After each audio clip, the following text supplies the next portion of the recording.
quite sure some of you already have this recipe, but we're going to get started with trying to give you something different to do at home. Let's get started. So first we're going to, we need 2 sticks of butter. I use butter, but you can use whatever you like. So we're going to put 2 sticks of butter because it calls for 1 cup. 1 cup, 2 sticks equal 1 cup. So we're going to put it in the pan, and then we're going to add 3 eggs, 1 at a time. Well, the eggs. I'm sorry. We're going to start with the sugar. You need 2 cups of sugar. So we'll put the sugar in the container with the butter. And I have this big humongous mixer because I was used to hold a medium anymore, and I got 2 over there. So we're gonna go get on and start creaming the butter and the sugar together.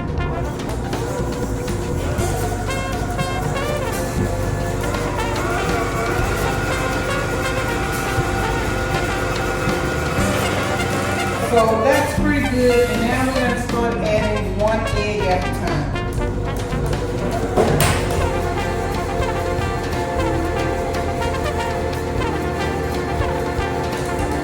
And you need 3 eggs for this, so it'll be 1 egg per time.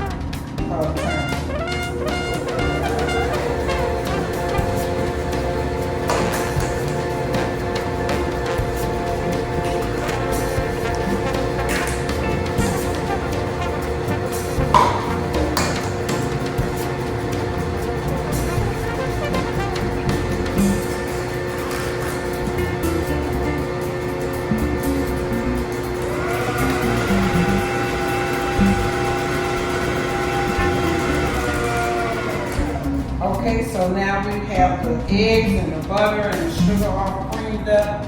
And now we're going to go on and start with the recipe because I forgot what we were supposed to do. But we will get started. We need 2 tablespoons of buttermilk. So we'll do 2 tablespoons of buttermilk.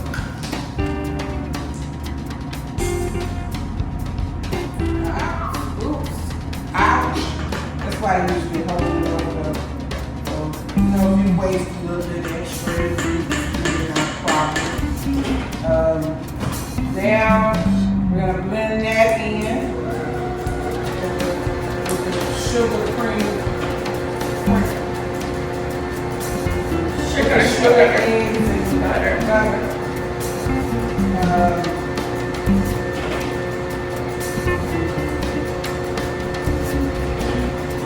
And I'm always cleaning up as I cook, so you will see me moving stuff around trying to make sure that we're in a good spot. So now we will add the Buttermilk.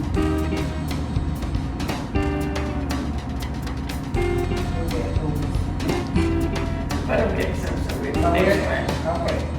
So now we're going to go on and do the flour. And I just add a little bit at a time. You need flour and baking soda. You need and I already mixed the flour and baking soda together. So you need a teaspoon of baking soda. So we'll just add a little bit.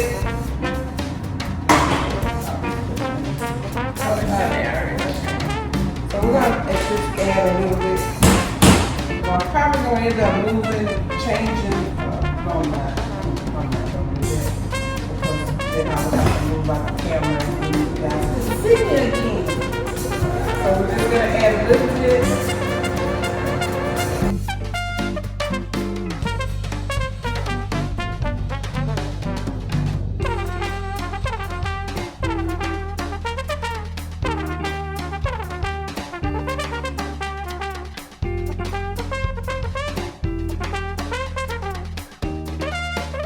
Now,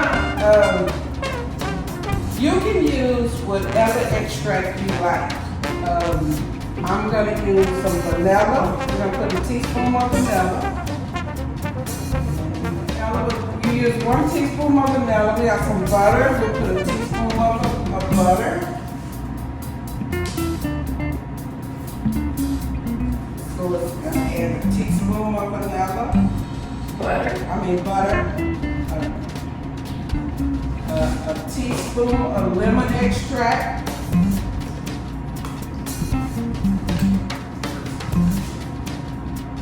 And a teaspoon of almond extract. That's all.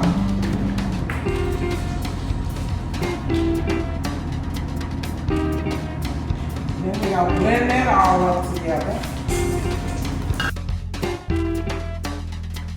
And I'm going to like just a little bit of flavor, a little bit more flavor, so I'll add either some cinnamon or some nutmeg. Which one you gonna use? We'll use the cinnamon today. So, Lois will go ahead and put a teaspoon of cinnamon in there. Just for a little flavor, a little bit more flavor.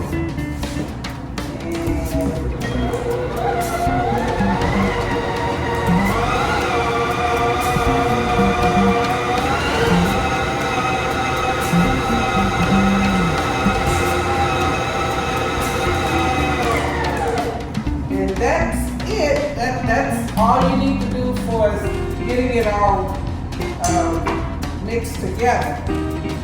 Now, if you have a baker's hook, which my daughter fusses at me and says, "Mama, I don't know why you don't use it," but I'm still old school and I'm still using stuff the way my mother used to do stuff. So basically, this is your dough for your cookies. Now you need to take this and put it in the refrigerator for about 2 hours, or if you want to make it up and leave it at night and then come back in the morning, you can do that also. We did a Zoom cooking show with my daughters, and one of them was like, "Mom, you didn't tell us we had to put it in the refrigerator and for 2 hours." So she stuck hers in the freezer for about an hour, and her cookies came out just wonderful. So if that's what you want to do, you can do that. All right, and that's how we get to that part of it. And this is what your dough should really look like. It should be this thick and this consistency. So this is what we need today.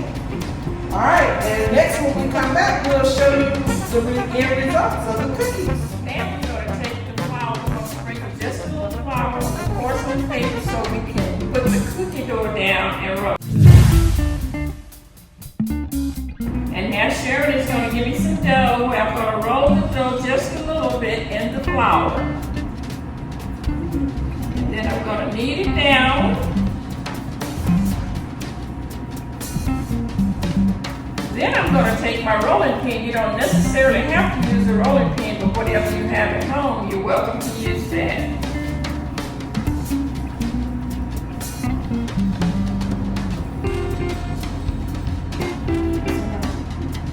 Now I'm going to take the cookie cutter, which is not a cookie cutter. You can use a glass top like I'm using, or anything you have at home to cut your cookies.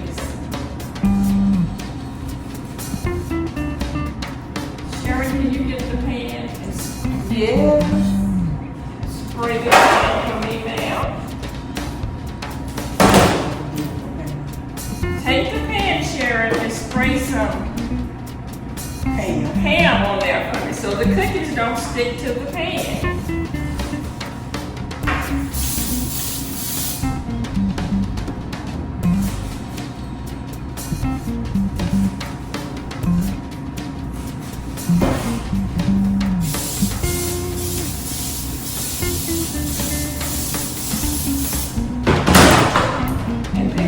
Place the cookies on the sheet.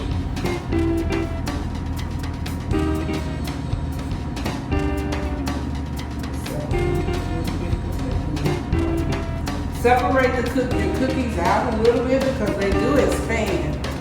And they won't be as small as this little shape that we have here.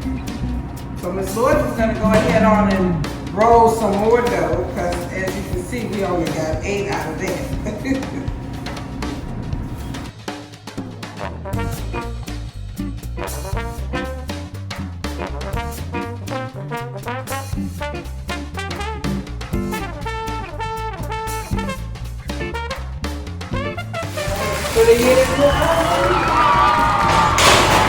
Okay, so now we have completed our task with creating these tea cakes, and this is what they look like. This is what your tea cakes should look like when they come out of the oven. I don't know if I told you guys in the beginning, but you should set that oven at about 400 and leave them in there for about 8 minutes or until they start browning on the edges. Just want to say we miss you. We love you guys. Can't wait to see you. Hope to see you all soon. Hey, miss you guys. Can't wait to see you.